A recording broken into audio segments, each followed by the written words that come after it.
Hello বন্ধুরা, তোমরা সবাই কেমন আছো? আশা করি ভালো আছো। তোমাদের ভালোবাসা আমরাও অনেক ভালো আছি। আজকে তোমাদের সঙ্গে একটা রেসিপি শেয়ার করছি। এটা কিন্তু একদম নিরামিষ। তোমরা কিন্তু নিরামিষ খাও সেদিন একদমই ট্রাই করতে পারো, খেতেও ভালো লাগবে আর নিরামিষ দিনটাও মনে হবে না। ডাল ভাতের থেকে একটু অন্যরকম, সত্যিই অনেক টেস্টি লাগবে। আমি কিন্তু সোয়াবিনগুলো ভালো করে গরম জলে একটু ফুটিয়ে নিয়ে সুন্দর করে, দেখো, ঠান্ডা জলে সুন্দর করে ধুয়ে নিচ্ছি। তাহলে ওর থেকে একটা হালকা গন্ধ থাকে, সেটাও চলে যাবে, আবার ভিতরে নোংরা থাকলে সেটাও চলে যাবে। দেখো, সুন্দর করে ধুয়ে নিচ্ছি। তোমরা কিন্তু এটা ট্রাই করতেই পারো। আর কারা কী বারে নিরামিষ খাও প্লিজ কমেন্ট করে জানিও। আমরা কিন্তু শনিবারে নিরামিষ খাই, তাই এটা ছিল আমার শনিবারের স্পেশাল রেসিপি। এটা আমি শনিবারে করেছিলাম। এটা কিন্তু খেতে অনেক সুস্বাদু। এটা তোমরা কিন্তু এমনি সন্ধ্যার সময় টিফিন হিসাবেও চার সঙ্গে খেতে পারো, একটু সস দিয়ে। আর এটা সুন্দর করে ফ্রাই করে কিন্তু খেলে খুব টেস্টি লাগবে। সন্ধ্যাবেলা অনেকে খেতে পারো, কিন্তু আমি আজকে রান্না করব, সেটাই তোমাদের সঙ্গে শেয়ার করছি। দেখো, আমি ভালো করে ধুয়ে নিচ্ছি। আমি সব জিনিস একটু বেশি টাইম লাগে ধুতে। কার কার এরকম হয়, মনে হয় কম ধোয়াতে মনে হয় কি না ঠিকঠাক ধোয়া হয়নি, কিছু না কিছু আছে, এরকম ফিল হয়। ওই জন্য আমি যে কোনো জিনিস একটু বেশি টাইম ধরেই ধুই। দেখো, এর মধ্যে কিন্তু আমার পেস্ট করা হয়ে আছে সয়াবিনটা। তার মধ্যে দিয়ে দিলাম আদা আর জিরে বাটা, যেহেতু নিরামিষ তাই এটা। আর যদি নিরামিষ সারাদিন করতে চাও তোমরা, তাহলে কিন্তু পেঁয়াজ রসুন সব কিছু দিলেই আরও বেশি টেস্টি লাগবে। তোমরা সেটাও ট্রাই করতে পারো। আর এর মধ্যে কিন্তু দেখতেই পাচ্ছ আমি লঙ্কার গুঁড়ো দিইনি। তোমরা কিন্তু লঙ্কার গুঁড়ো দিতে পারো, কারণ আমার মেয়ে ছোটো, ও খেতে পারবে না। আর দুরকমভাবে করতেও ভালো লাগছে না, একবারেই করে নেব। যখন রান্না করবো ওরটা আলাদা, আমাদেরটা আলাদা, তাহলেই হয়ে যাবে। তো এইটাই আলাদা আলাদা করছি না, একসঙ্গেই করে নিচ্ছি ঝাল ছাড়া। যেহেতু ঝালের মধ্যে মশলা দিয়েই করব, তখন ঝালটা হয়ে যাবে। তাই এখন আর ট্রাই করলাম না ঝালটা। আর এর মধ্যে কিন্তু একদমই জল দেবে না, তাহলে কিন্তু অনেকটা, তোমরা কী দিয়ে বানাবে জানি না, বেসন দিয়ে বানাতে পারো। আমি কিন্তু কর্নফ্লাওয়ার দিয়ে বানাচ্ছিলাম। দেখতে পাচ্ছ আমি এর মধ্যে কিন্তু একটুও জল দিইনি, একদম ঠিকঠাক হচ্ছে সব কিছু দিয়ে। আমি কিন্তু শেপটা আগেই করে নেব, তারপরে গিয়ে কড়াইতে তেল দেব, তারপরে ভাজা শুরু করব। আমি এখানে বসেই সব কিছু শেপ টেপ দিয়ে নেব, কারণ এটা একটু শক্ত আছে, কারোর সঙ্গে কেউ লাগবে না। তাই এটা শেপটা আমি আগে থেকেই দিয়ে তারপরেই যাব।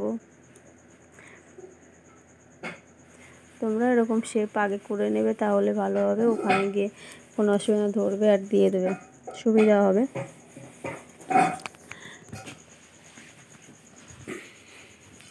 আমি দুটো রকম শেপ করলাম ইচ্ছা করেই। তোমরা চাইলে তোমাদের মন মতন শেপ করেই করতে পারো। আর এটা তোমরা টিভি দেখতে দেখতে সন্ধ্যাবেলা খেতে পারো, সত্যিই ভালো লাগে। বা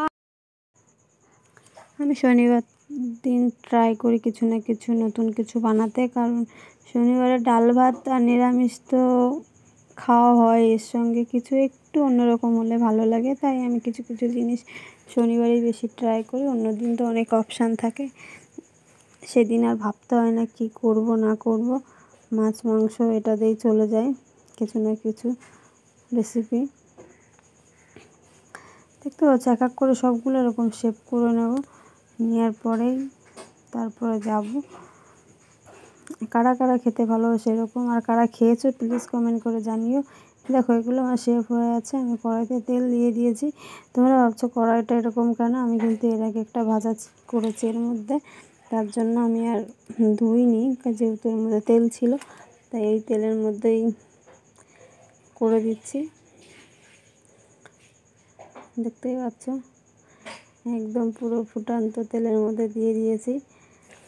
তেল কিন্তু একটু গরম হলে তবেই দেবে, আর না হাইতে ভাজবে না লোতে ভাজবে, মিডিয়াম ইসে দিয়ে তবেই ভাজা করবে এটা, তাহলে ভিতরটাও সুন্দর করে হয়ে যাবে। এক এক করে অনেকটাই দিয়ে দেবো আমি, কারণ অনেকটাই তেল দিয়েছি, একবারে অনেকটাই যাবে। লাল লাল হয়ে করলে তবেই উল্টে দিয়ে